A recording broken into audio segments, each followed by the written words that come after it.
Hello, welcome to In the Good Company podcast, weekly dose of inspiration, motivation, thought provocation, all with the goal for you and me to have the most fulfilling, the most aligned, the most juicy life. Anything I learn, anything I come across that inspires me, heals me, I think it's important. I'll bring it here to you, share it with you to achieve this our goal of juicy life. How are you doing? It's Thursday. I'm recording it earlier, but it's Thursday, December 11, 12. No, I'm sorry, in December 12. No, 11. And we have three more days of very intense energies and very polarizing and just intense stormy energies. So I hope you are riding the wave.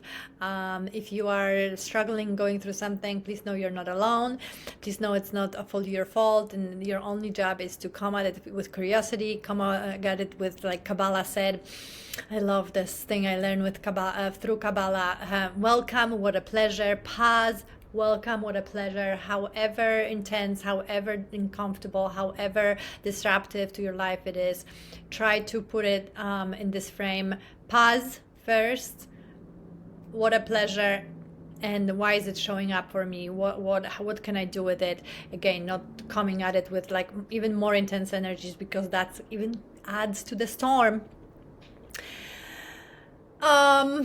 It really happened. It literally, just one more anecdote before we go to this very interesting episode, when I will share to you how I, after 9 years, broke my sobriety. I can't believe I'm going to say it, but I'm saying it, and what I learned from it.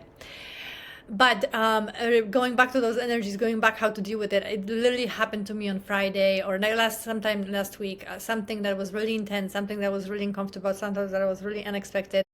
And I was just like, I look at it, I was like, okay, there is a part in this that is my fault. There is also a part that is somebody else's fault. The thing is that it's here. Okay, so welcome, what a pleasure, and what can we do with it? And by midday, I resolved the situation, because I did not intense energy. I was like, oh my God, why it's happening to me? Oh my God, what is it? Why is it showing up? Oh my God, poor me. Oh my God, I'm a hero. No, it's just like, okay, it's here. Let's figure it out, and let's deal with it. And of course, I know that there are situations that are extremely intense and extremely, triggering, and sometimes we have to, and we can't stop ourselves to be reactive. That also happened to me last week, that I was slightly reactive, but then after I was like, okay, let me calm myself down. Let's not go to old ways to numb myself and deal with it. Let's meditate and go through it and move on. And that's what I did. I'm checking if my mic is working. Thank you, Magda, for recommending, my friend Magda, for recommending this mic. I love it. I have to DM you to thank you directly. Okay, so let's go to the main subject of this episode, which is me breaking my sobriety. Guys, it happened. I can't believe it happened, but it did. And I thought it's the worst moment literally in a while. You see, another element of this crazy energy. But it ended up being actually a very important and very reassuring and very good lesson for me. But let's start from the beginning. So I went for a dinner. I took myself for a dinner. We are in a rough patch with Adam. Marriage-wise, if you are going through a rough patch in your relationship, also welcome to the club. It happens. Who knows how it's going to end, but it is, the long-lasting relationships are not the easy one. There are going to be fights, there are going to be arguments, there are going to be issues. It's how you resolve them, how you go through it, and whatever you decide. I'm not saying like, you have to stay in it, you have to continue, whatever you decide, but you're not alone. I'm going through it too. So I took myself out for a dinner by myself. And I took myself to this new ramen place that I really want to try. My ramen research. I have to do my ramen research. It's the most comfortable and comforting and amazing food in the world for me, ramen.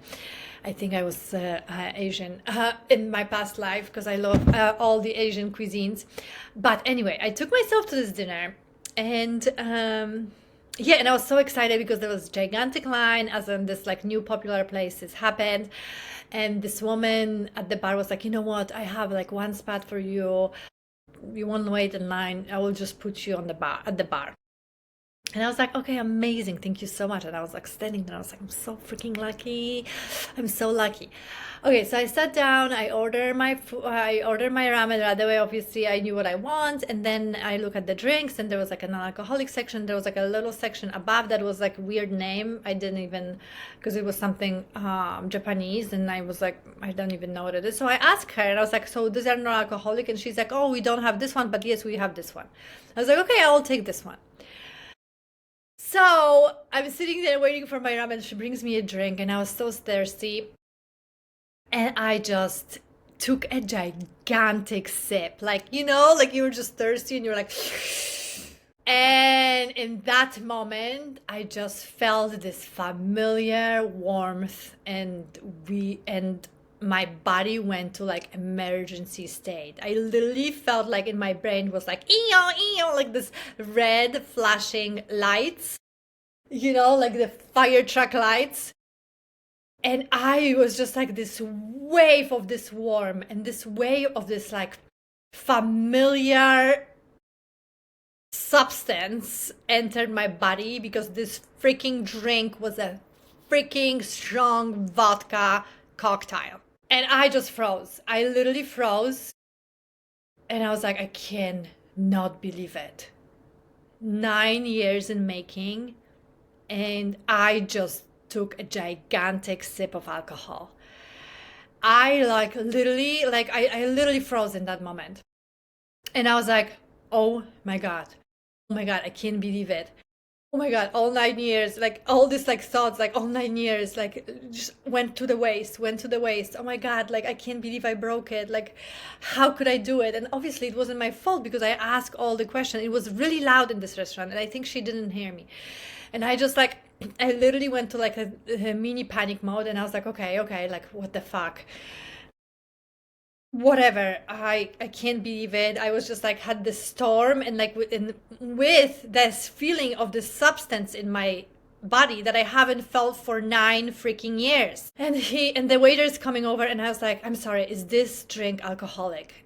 This is an alcoholic drink. And he's like, yes, didn't you want an alcoholic? And I was like, no, I am 9 years sober and I can't drink alcohol, and this is an alcohol, and I drank on alcohol. He felt so bad that I felt bad for him. But I'm sitting there and I was like, okay, like started coming and said, now, like, let's not make a scene here. Let's not that I would make a scene, but like internal scene. Let's not, panic here. It happened. It happened. And the best part was, and then she came over and she's like, oh my God, you didn't want alcoholic? Like, I didn't know. Like, I think they were like super, super apologetic. And like, I think they saw on my face how like distraught I was, even though I wasn't like showing it and verbalizing it. So they exchanged my drink to something non-alcoholic, and I'm sitting there and I just feel this feeling. And I was like, oh my God. So this is how it felt all that time. So you know how before that, maybe you don't, but maybe you do because you have this experience. I was drinking because I felt like relaxed. I felt like this like wave of like relaxation and not feeling anything. And I was like, and this time it literally felt like a flat tire. It felt like a flat tire. It felt like all my muscle just like they were not relaxed. They were just like numb in this more disgusting, weird, not pleasant, not interesting, not nothing way. It wasn't this like it wasn't nothing that I remembered.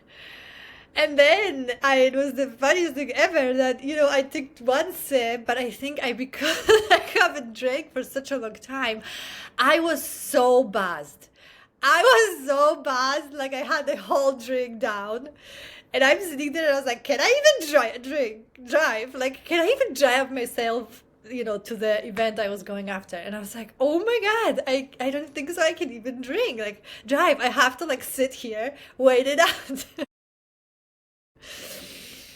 So I ate my ramen. I tried to not ruin my moment.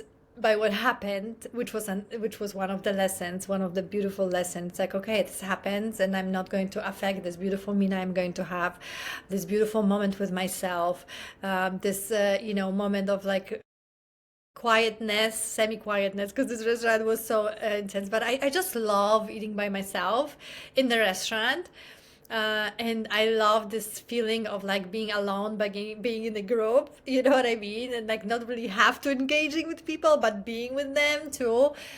Uh, and uh, and like just beautiful ramen that was so delicious. That was like the flavor was just so rich.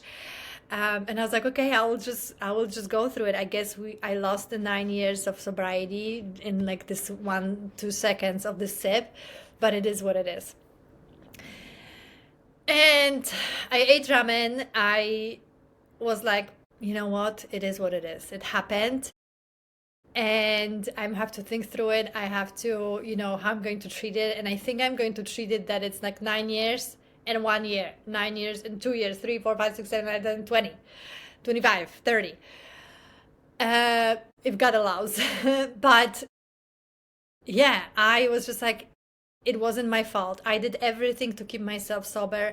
I did everything to, I asked all the right questions. I protected myself. Somebody did the mistake. I also didn't want to I left a generous tip. I didn't want to be mad at her because I really think that it was really loud and she didn't hear me. I didn't want to assume that she wanted like upsell me with the drink.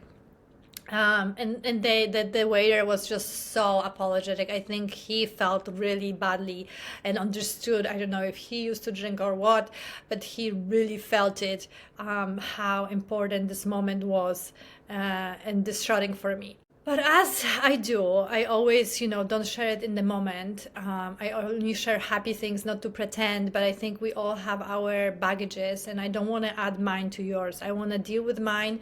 I want to really digest it and process it by myself, and then I can bring you the findings. It's kind of like going to the mine, and getting the diamonds, cleaning them up, and then I can serve them and share them with you, and they're beautiful and really really shiny and cleaned, and you can see through them. So what are the lessons in this whole situation? First thing first, things will happen, and we can blame it on ourselves. It's how we react to this situation, because I could like make a scene. I could have start crying and ruining my meal and the rest of the evening and stormed out because there was this much energy and resentment and upsetness and sadness and anger in me. But I took a deep breath and I reframe it and I transmute it, and I just took a couple deep breaths and I was like, okay, I'm going to redirect it and react differently. So really how we react to things is everything. This situation, as F up as it was, showed me something very important.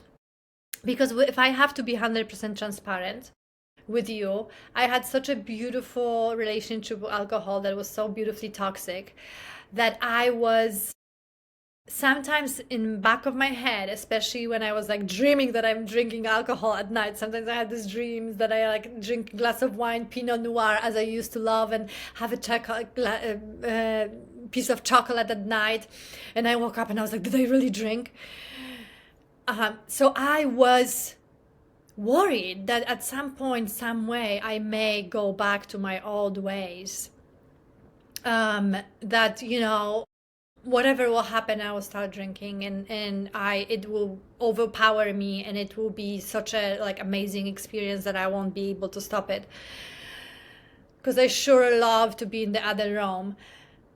But when I tried it, it just showed me that it's not me anymore.